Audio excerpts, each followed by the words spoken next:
Welcome back, America. It's Hugh Hewitt. I always tell people Ambassador Robin O'Brien is one of my closest friends, but he and I have different tastes. He likes to go camping. I hate to go camping.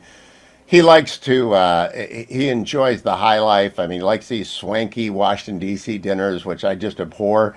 So I got an email this week. Would you please get us in touch with Ambassador O'Brien? We want to invite him to one of these swanky dinners. And so I get a hold of him, and I was going to give him a hard time about, they're writing me to find you to invite you to the swanky dinners until I found out he actually has to wear white tie and tail. Is that right, Ambassador O'Brien? For a middle class Irish kid from Santa Rosa, California, that's kind of high cotton to you. I know, but where do you get white tie and tails? I mean, is it really white tie and tails? I think it's white tie and tails, and I've got part of the outfit, but the rest I'll rent. Well, maybe you can go in shorts and just get photographed from the top up.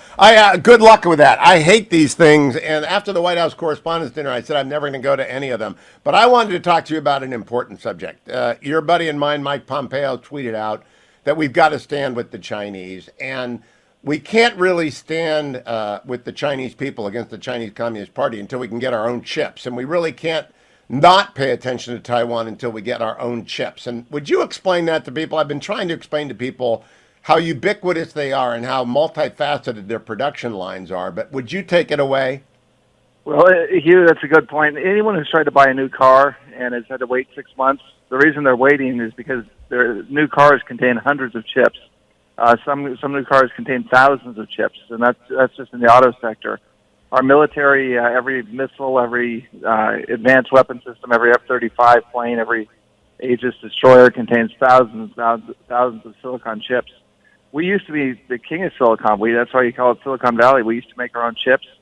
Now, we let much of that get exported overseas. A lot of it went to China. A lot of it went to Taiwan and other places. We're starting with the CHIPS Act to bring our chips industry home, which is important. And if we don't control our own chips, it's going to make what's going on with oil and energy look like child's play. Well, tell me a little bit. Why don't we have our own chip industry? Why is it all in Taiwan? And a second question: why isn't it in South Korea and Japan? You're very close with the Japanese allies. Why don't they have a chip industry on which we can rely? Well, they do. They've got South Korea has a pretty big chip industry, and Japan is doing what we're doing and rebuilding their chip industry. But we allowed much of our industrial base to get hollowed out, as you know, over the past 30 years. The Chinese took advantage of that, and we need to bring the chips industry back to America. One of the great things is we had the Bipartisan CHIPS Act, which Mike Pompeo, who you mentioned just recently, supported. I supported it, and that deals with building foundries to do the advanced chips. But we also need to make sure that we, make the commodity chips here in America as well. It's too unsafe and too unsecure to rely on chips from China to infiltrate all of our systems, whether it's commercial systems or consumer systems or military platforms. We need to make sure those chips are made here for two big reasons. One, it's unsafe. I mean, the Chinese can put malware in every commodity chip that they send over, whether it goes in your car or it goes in a missile. And we need to make sure that those chips are safe and we've got a secure supply chain. And number two, we have to reinvigorate our industrial base. We need to be able to give orders from the military and from government agencies to foundries here in America and create a consumer base for our chips here and not allow China to control our supply chain. Yeah, we were joking yesterday that the equivalent to China in the Salem Radio Network is radio talk show host Mike Gallagher. He steals the intellectual property of every other show. He's trying to book Congressman Mike Gallagher, for example.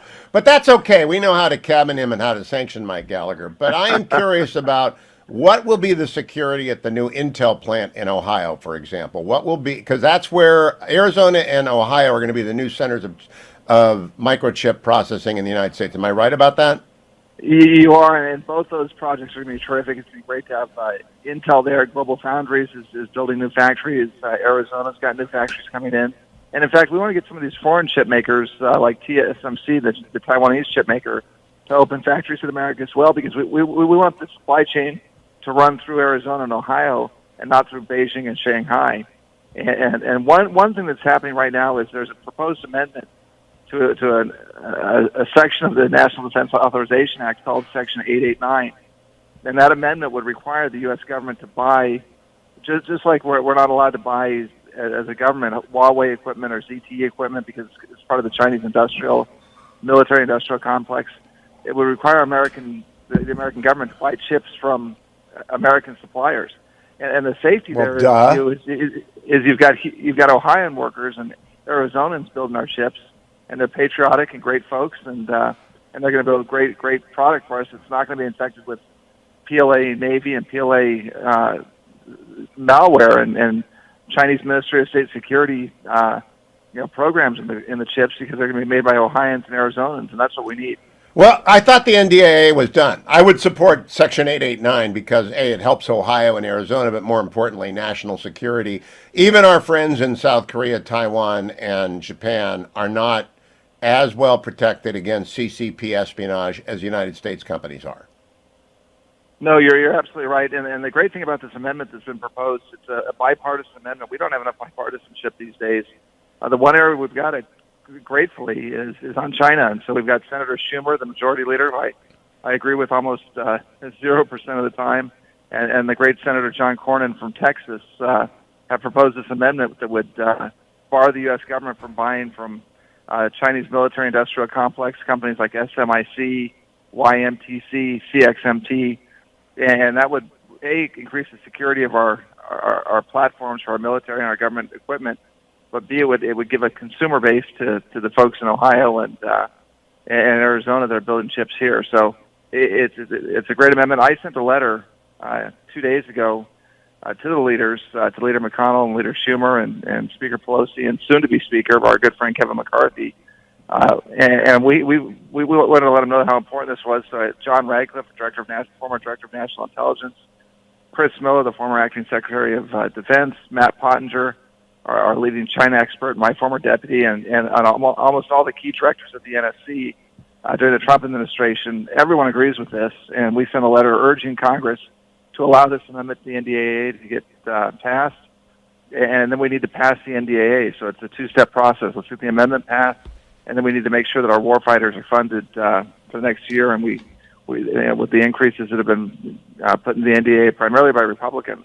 The NDAA process, I want to explain this to people. The National Defense Authorization Act is the one must pass where the actual authorizing committees work with the appropriators, and it's right now in conference. And boy, is there a titanic struggle going on. I've got friends who are trying to get Leader McConnell and Leader Schumer to put things in. You are very good friends with Kevin McCarthy. You've known Kevin longer than I have, and I've known him a long time. And when he ran the California Assembly, you were friends with him, and you remain friends with him, and you worked with him when you were the National Security Advisor.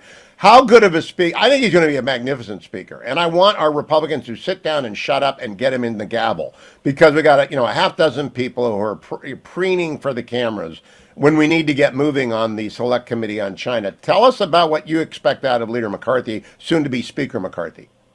Well, first of all, look at what Kevin did for the GOP. I mean, he picked up 15 seats last time. I think picked up 9 seats this election. He's picked up 24, 25 seats since he's been the leader, and has done a great job in bringing a diverse bench to the party. I mean, we've got congresswomen like Young Kim and Michelle Steele. You've got a bunch of veterans. I saw Eli Crane last night at an event who picked up one of the seats in Arizona. Do you know that the National Chamber of Commerce would not give Eli Crane any money? One of the reasons I'm so angry with them is that here we have a great SEAL veteran, and the National Chamber of Commerce supported the Democrat. Makes me crazy. And I can tell you, I met with him last night, and what a sharp young guy who's been in combat for our nation and built an incredible business for veterans, helping veterans get employment in Arizona. And the fact that the chamber wouldn't get behind him is a shame. And he's going to be a strong congressman, but he and I spoke about Kevin, and what I said is, look, Kevin's got the personality, Leader McCarthy's got the personality to pull the House together. He's a reliable conservative. I mean, this idea that somehow Kevin McCarthy's not conservative is a joke. Yeah. I mean, he's been fighting the Democrats and fighting the left in Sacramento, totally outnumbered in like a Fort Apache situation, and he's done it in Washington, and he's done it, with dignity and panache, and he'll just make a great speaker. So, look, we're going to risk having the Democrats select the speaker if a few of our colleagues on the right and folks that we're friends with, torpedo Kevin. There's no plan B, and they're going to end up having a speaker of the House that's controlled by the Democrats and a few Republicans, and that's not where we want to go as a party. I'm talking with Ambassador Robert O'Brien, former National Security Advisor, and by everyone's account, the best National Security Advisor of the Trump years. And if the former president is the future president, I would expect Robert to be back in the government. But Robert, when we talk about this, the Republicans, they don't understand that there is no perfect speaker. Nancy Pelosi had her critics, and they're still mad at her, and she ruled with an iron fist. Kevin is not going to rule with an iron fist. He's going to persuade people. But Leader McCarthy knows how to make a caucus work, which is just both ends of your caucus. There's a left side, there's a right side. They both have to be happy. He did that in California. I think he's going to be magnificent here. Do the folks in California, you spend a lot of time in California, it's your home, do they understand that Kevin is sort of the secret sauce for the Golden State, especially your friends in Silicon Valley?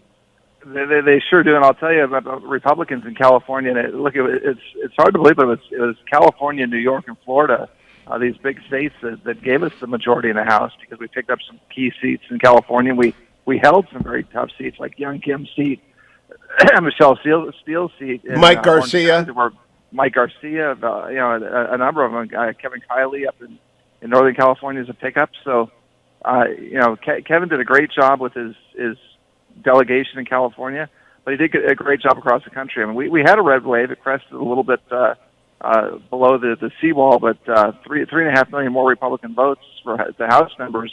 That hasn't happened for many, many years. And so, look, Kevin deserves a lot of credit. He's got the personality and the temperament to bring the party together, and he's a reliable conservative. And he's going to be operating with a very narrow majority, as you know, Hugh. Last question. He's going to set up a select committee on China, and this maneuvering in the caucus is delaying that. That's what gets me upset. I want the select committee on China stood up. I want Congressmen Gallagher and Waltz and a bunch of the other China experts on it. You are going to be an advisor to it, I'm sure. And it just got to get going now. We can't waste 3 months before we catch up with what's going on the espionage-driven CCP. No, you're absolutely right, and I think it's going to be the most important thing the Republican Congress does, or the Republican House does over the next 2 years, and it's going to have a great membership on the committee. I talked to Chris Stewart, Congressman from Utah, yesterday, and he's going to be on that committee. He's a former B-1B bomber pilot, and on the House Intelligence Committee, I've talked to Mike McCall, who's going to head foreign affairs. They're very dedicated to making sure that this commission works. It's going to be bipartisan, and America has to come together because we're facing an existential threat from the CCP, from the Communist Party of China. And you can see how they govern. You can see what's happening in China now. And by the way, our hearts and prayers and support go out to the people of China who are trying to stand up to this tyranny. We're never going to let them do that to us. We're not going to let them take away our way of life. And this China Commission is going to be a big first step. And a big first bipartisan step that Leader McCarthy sets up. As would be Section 889, the amendment in the NDAA. I hope it gets through. Ambassador O'Brien, thank you. I'm glad you're back in the Golden State. It's gotten cold here. Thank you for joining me this morning. God bless you. Thank you, Hugh.